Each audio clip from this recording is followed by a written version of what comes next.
إنك أنت العليم الحكيم ولا حول ولا قوة إلا بالله العلي العظيم. اللهم آت نفوسنا تقواها وزكها أنت خير من زكاها أنت وليها ومولاها. اللهم افتح علينا حكمتك وانشر علينا من خزائن رحمتك يا أرحم الراحمين. رب زدنا علما وارزقنا منك فهما. اللهم علمنا ما ينفعنا وانفعنا بما علمتنا وزدنا علما وعملا متقبلا ورزقا حلالا طيبا واسعا. اللهم أخرجنا من ظلمات الجهل وأكرمنا بمعرفة العلم وأحسن أخلاقنا بالحلم آمين يا رب العالمين. قال الله تعالى في كتابه الكريم بعد أن أقول أعوذ بالله من الشيطان الرجيم ذلك الكتاب لا ريب فيه هدى للمتقين. Al-Baqarah ayat 2 mafhumnya itulah kitab yakni Al-Quran yang tidak ada sebarang keraguan padanya, petunjuk bagi orang-orang yang bertakwa. An Abi Umamah Al-Bahili radhiyallahu anhu qala Rasulullah sallallahu alaihi wasallam iqra'ul Quran فإنه يأتي يوم القيامة شفيعا لأصحابه أو كما قال رسول الله صلى الله عليه وسلم. Dari Abi Umamah Al-Bahili radhiyallahu anhu katanya, telah bersabda Nabi sallallahu alaihi wasallam, bacalah Al-Quran kerana ia akan datang pada hari kiamat membawa syafaah untuk golongan. Alhamdulillah tuan-tuan, sama-sama kita mulakan dengan baca Ummul Furqan, Suratul Fatihah dan salawat tafrijiyah. Semoga Allah Subhanahu wa taala merahmati kita semua, memberkati majlis ini, dan semoga Allah tucuri rahmat dan maghfirahnya kepada ibu-ibu dan bapa-bapa kita, guru-guru kita, dan tuan-tuan boleh pasang hajat masing-masing. Moga Allah makbulkan segala hajat kita. Dan kita doakan untuk almarhum Syekh Al-Ustaz Ahmad Sun Haji bin Muhammad. Moga Allah Taala tucuri rahmat dan maghfirahnya kepada roh almarhum penulis Abrul Asir Tafsir Al-Quran yang menjadi rujukan kita ini. Tuan-tuan boleh pasang hajat masing-masing, Allah makbulkan segala hajat kita.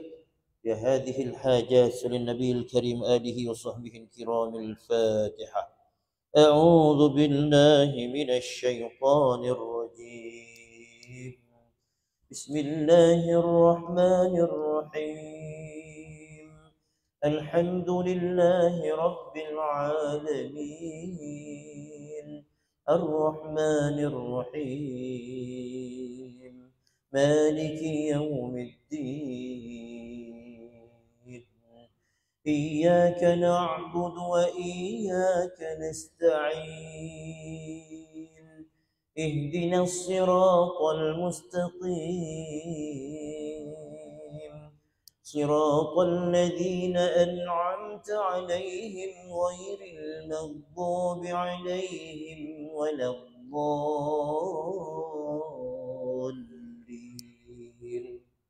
آمين.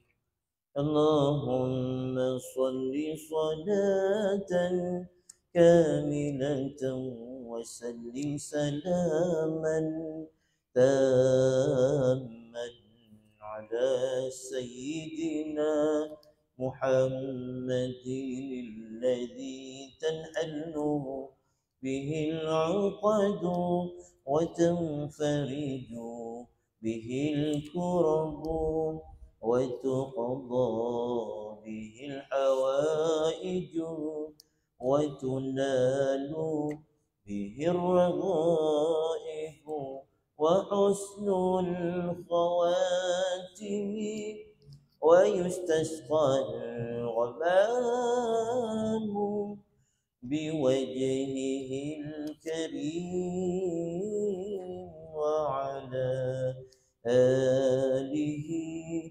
وصحبه في كل لمحة ونفس بعدد كل معلوم لك اللهم صل وسلم وبارك عليه وعلى آله. Alhamdulillah. Yang saya muliakan tuan-tuan imam, tuan-tuan Bilal, kita masuk masjid Taman Pulau Indah, tuan-tuan haji, para asatidzah, hadirin dan hadirat, muslimin dan muslimat, mudah-mudahan kita dirahmati dan diberkati oleh Allah Subhanahu wa taala. Alhamdulillah. Pertama dan selama-lamanya sesama kita rafakkan tinggi-tinggi rasa syukur kepada Allah Subhanahu wa taala dengan limpah rahmatnya, inayahnya, keizinannya dapat lagi kita bersama berada dalam halaqah ilmu ini. Semoga Allah Subhanahu wa taala terus memberikan kepada kita ruang, peluang dan kesempatan untuk kita dapat tunjukkan, buktikan rasa syukur kita kepada Allah Subhanahu wa taala melalui ketaatan-ketaatan yang kita lakukan yang berpandukan kepada apa yang ditunjukkan oleh baginda Nabi sallallahu alaihi wasallam. Semoga Allah Subhanahu wa taala golongkan kita semua dalam kalangan hamba-Nya yang bersyukur. Salawat dan salam ke atas besar Nabi sallallahu alaihi wasallam. Banyakkan bersolawat dan jadikan selawat sebagai rutin harian hidup kita. Moga-moga kita mendapat syafaat baginda nanti di hari kiamat. Amin ya rabbal alamin. Kita semua apa khabar, sihat? Alhamdulillah, hari ini kita sambung lagi dengan ayat Allah Subhanahu wa taala yang mana pada kali yang lepas kita telah lihat ayat yang ke-145 surah Al-Baqarah, yang mana Allah Subhanahu wa taala pada ayat ini menyebutkan, dan sesungguhnya jika engkau wahai Muhammad bawakan kepada orang-orang yang diberikan kitab itu, iaitu kitab Taurat, dengan segala ayat atau keterangan, tidaklah mereka akan menurut kiblatmu. Wa ma anta bitabi'in qiblatahum, dan tidak sekali-kali engkau akan menurut kiblat mereka. Wa ma ba'dhum bitabi'in qiblata ba'd, dan tidak pula sebahagian mereka, yakni orang Yahudi, menuruti kiblat sebahagian yang lain, iaitu Nasrani dan juga sebaliknya. Wala in ittaba'ta ahwa'ahum min ba'di ma ja'aka minal 'ilmi innaka idzal laminadh dhalimin. Dan sesungguhnya jika engkau wahai Muhammad menuruti kehendak hawa nafsu mereka dari setelah apa yang telah datang kepadamu daripada wahyu, innaka idzal laminadh dhalimin, sungguh engkau termasuk dalam kalangan orang-orang yang zalim. Tuan-tuan mati Allah Subhanahu wa taala, Syekh Mas'ud Haji menghuraikan ayat ini dengan katanya, mula-mula orang-orang Yahudi dan Nasrani itu mencabar Nabi sallallahu alaihi wasallam supaya membawakan bukti tentang kebenaran Kaabah sebagai kiblat. Betul ke yang kamu hadapkan wajah kamu ke arah Kaabah sebagai kiblat itu adalah wahyu daripada Allah? Maka Allah turunkan ayat ini sebagai jawapan yang bermaksud, meskipun orang-orang ahli kitab itu diberikan penerangan dan bukti, mereka akan tetap berdegil, tiada mahu berkiblatkan ke Kaabah. Oleh sebab itu orang-orang Islam janganlah mengikut kiblat orang ahli-ahli kitab itu, kerana masing-masing pihak tidak akan mengikut kiblat pihak yang lain. Orang-orang Yahudi berkiblatkan arah Baitul Maqdis, orang-orang Nasrani berkiblatkan ke arah terbitnya matahari. Orang Nasrani dia punya kiblat dia arah matahari. Saya tengok dia punya apa tu, church, gereja dia memang ngadap ke arah matahari terbit. Itu orang Nasrani punya kiblat. Kedua-duanya saling bertentangan. Sekiranya orang Islam pula yang telah jelas mendapat penerangan dari Tuhan yang mengarahkan supaya berkiblatkan Kaabah, mahu mengikut kehendak golongan ahli kitab itu, nescaya mereka adalah orang-orang yang anaya, orang-orang yang membuat zalim.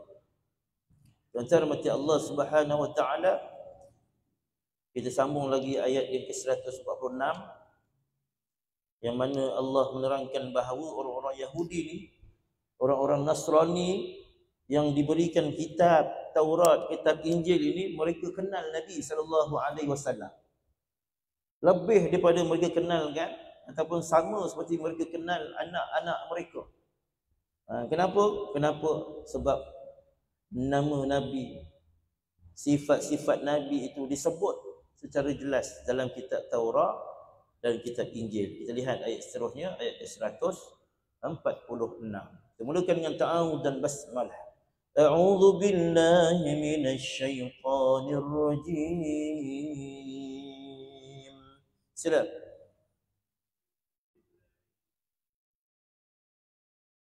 Bismillahirrahmanirrahim.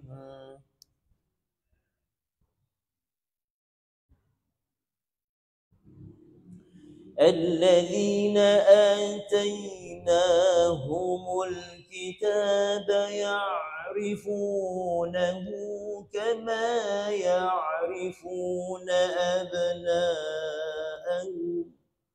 Baik, 91. Allazi hafzan. Hujung lidah sentuh hujung gigi atas. Allazi, jangan allazi dah. Dah tak ada dah allazi dah. Tuan-tuan dah belajar ni, jangan baca huruf zal, baca huruf zai.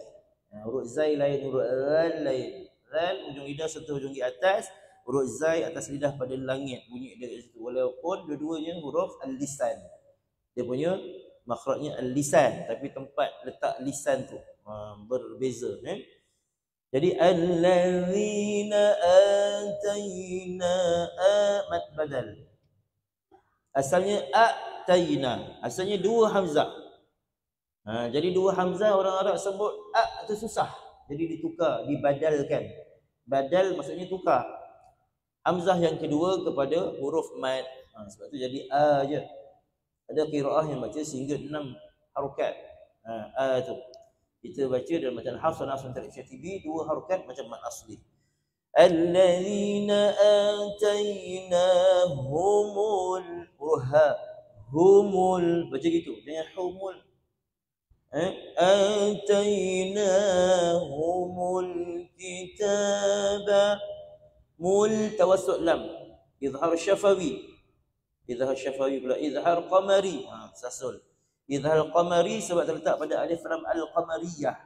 Al-qamariyah maksudnya alif lam yang dibunyikan lam dia. Jadi al-kitaba ya'rifunahu, Ain pertengahan kerongkong. Ya'ri. Itu dia punya cara bacaan huruf ain, ada tawassut dia. Ya'rifunahu kama ya'rifuna. Sama tadi perkataan ya'rifuna.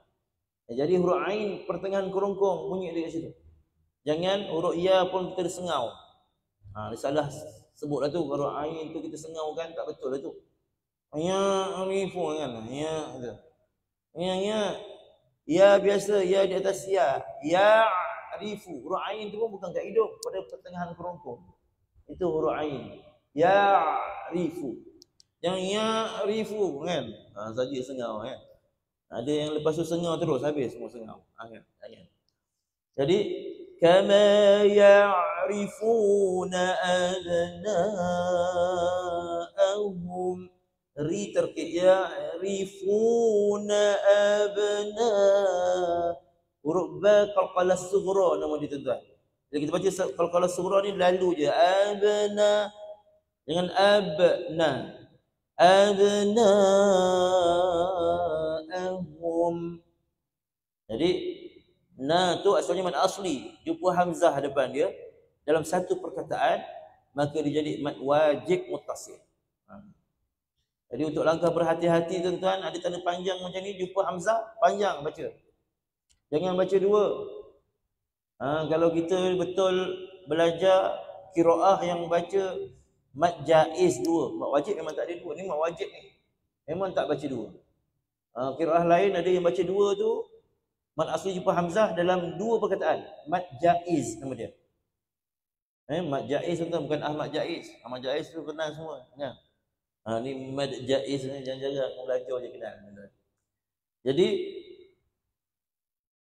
langkah selamatnya sama ada satu perkataan mad asli jumpa hamzah dalam satu perkataan mad wajib, ataupun mad asli jumpa hamzah dalam dua perkataan mad jaiz, kita baca panjang.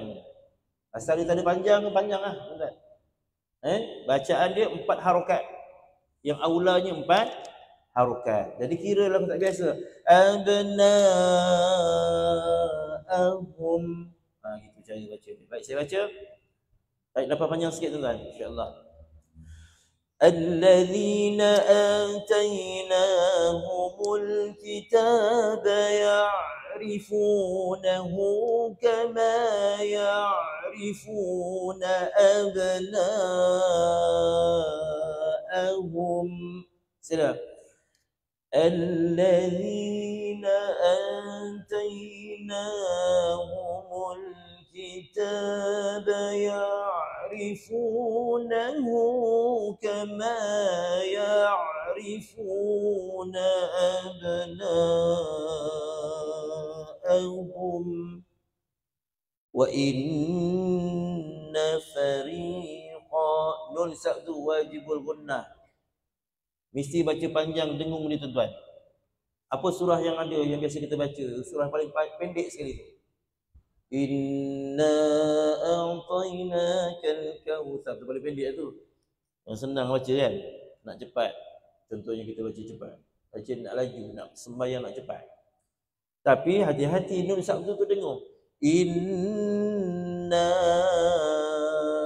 a'na tu panjang mat jaiz tu. Nanti tuan-tuan boleh rujuk balik surah-surah lazim tu mana yang ada mat jaiz panjang 4 harakat. Tak boleh baca inna a'tainakal kautsar. Balik hari tuan-tuan. Balik awal kalau bertanding. Kalau bertanding tu memang saringan tak lepas tuan-tuan macam tu. Itu peringkat dunia tu, akhirat tak tahulah. Takut tak terima. Di laknat pula kita dengan oleh ahli Quran, dia takut baca itu tuan-tuan. Biasa kita baca gitulah kan, kalau tak belajarlah tuan-tuan ni alhamdulillah lah. Untuk kita semak macam anak-anak kita lah. Kan? Tengok baca surah paling pendek sekali macam ni betul tak? Inna a'tainakal kautsar. Kan? Kalau baca gitu kena betulkan. Baik. Jadi yang di sini nun sabtu. Jadi bila apa yang saya walaupun sedikit tuan-tuan kita dapat antara maghrib dengan isyak ni pun minit sangat, tak sampai 50 minit pun, 40 minit pun kadang-kadang tak sampai kan.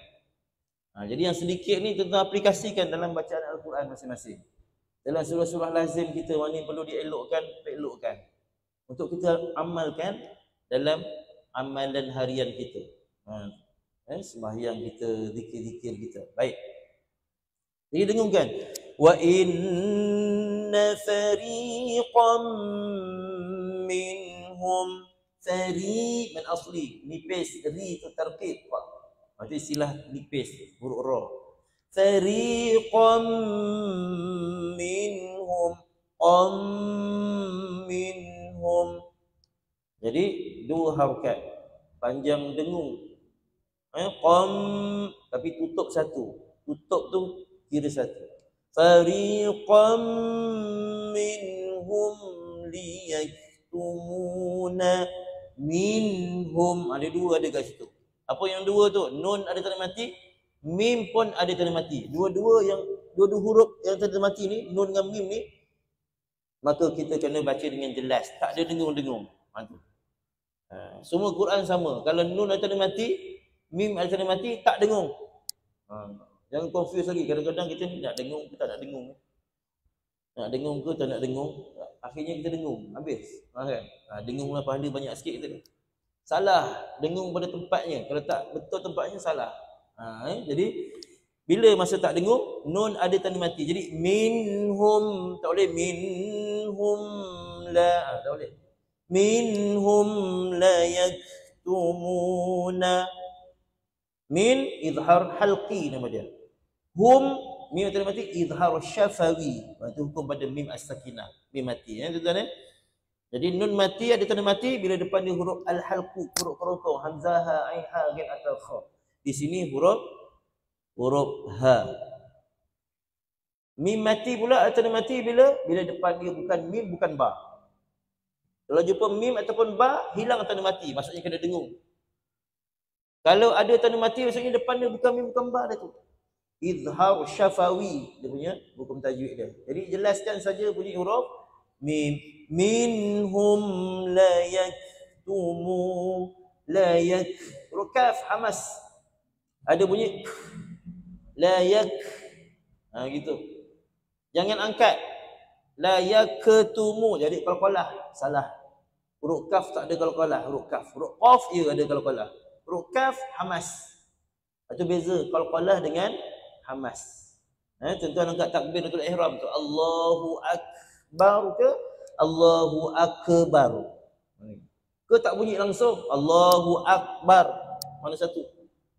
Yang betul hamas. Allahu akbar. Kadang azan baca Bilal kita baca Allahu akbar, Allahu akbar. Habis kan? Salah tu. Kena baca dengan hamas. Takbiratul ihram kita penting tuan-tuan. Rukun qauli yang pertama. Rukun solat yang termasuk dalam rukun qauli yang pertama. Takbiratul ihram.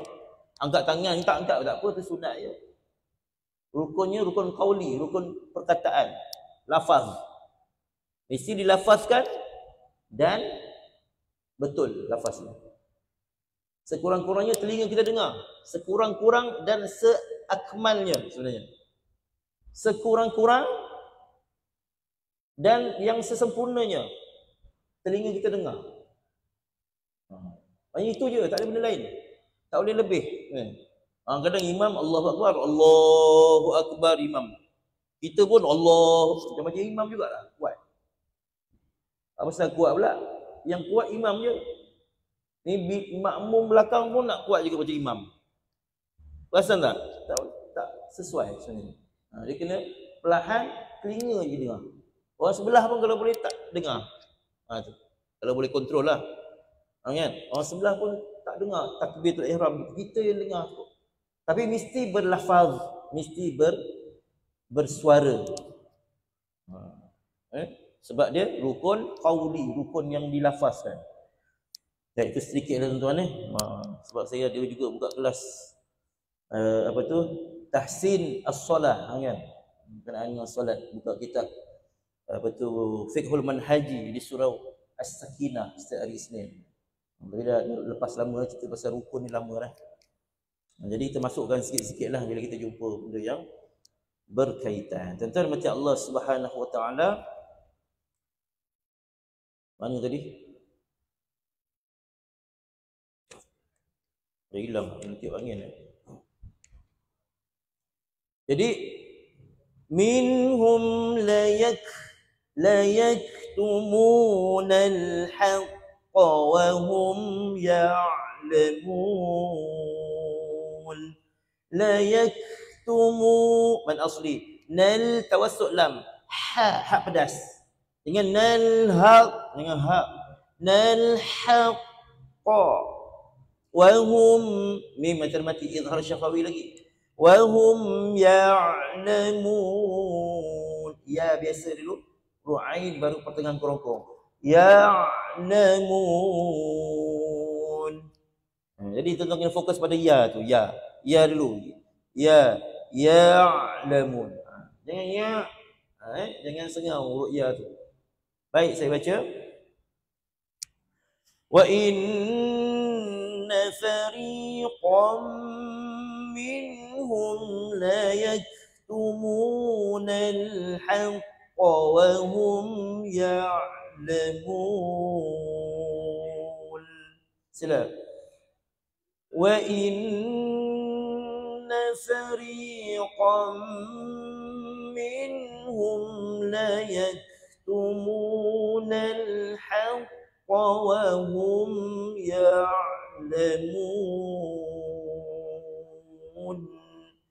Alhamdulillah, barakallahu fikum. Ini ayat yang saya sebut tadi, yang mafhumnya alladzina atainahumul kitaba ya'rifunah. Orang-orang yang kami berikan kepada mereka Alkitab, iaitulah kitab Taurat dan kitab Injil. Kitab Taurat diturunkan kepada Nabi Musa alaihi salam, kitab Injil diturunkan kepada Nabi Isa alaihi salam.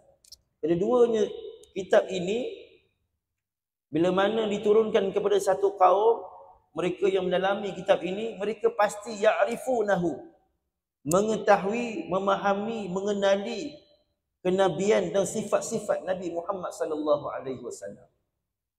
Orang yang kuat, alim dengan kitab Taurat, kitab Injil, mesti mereka mengenali Nabi sallallahu alaihi wasallam. Sebab pribadi Nabi sallallahu alaihi wasallam ada disebutkan dalam kitab Taurat dan kitab Injil ini. Kama ya'rifuna abna'ahum, seperti mana mereka mengenali anak-anak mereka sendiri. Wa inna fariqam minhum la yaktumuna al-haqqa wa hum ya'lamun, dan sesungguhnya segolongan dari mereka itu sungguh la yaktumuna, lam tu lam ta'lil litaukid, tambahan untuk menguatkan penyertaan. Sungguh mereka ini, orang-orang yang diberikan kitab Taurat, kitab Injil ini, mereka itu sungguh menyembunyikan yang benar itu. Kebenaran tentang kenabian Nabi sallallahu alaihi wasallam, kerasulan Nabi sallallahu alaihi wasallam itu mereka tahu.